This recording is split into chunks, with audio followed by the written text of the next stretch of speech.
Hey friends, if you encounter error 0x8024500C, can't install or update apps from the store in Windows 10 or Windows 11, then please watch this video. I will guide you through the resolutions. Hundreds of thousands of users had this problem, or maybe millions. Hundreds of thousands of users came to this page, and many of them found the resolution in it. Very simple solution.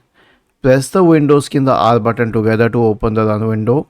Type the command ws reset and hit enter, and this will solve the problem and reload the Microsoft Store.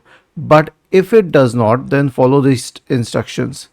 Press the Windows key and the R key together to open the run window. Type the command inetcpl.cpl and hit enter. Go to the connections tab, click on LAN settings, and then select this option here, automatically detect settings. Check this box here.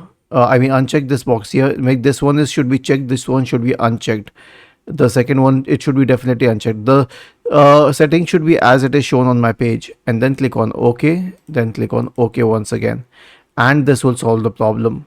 Was this helpful? If yes, then please watch this. Then please subscribe to the channel, and if not, then let us know in the comment section of the video on how we could help you further. Thank you for watching this video and have a nice day.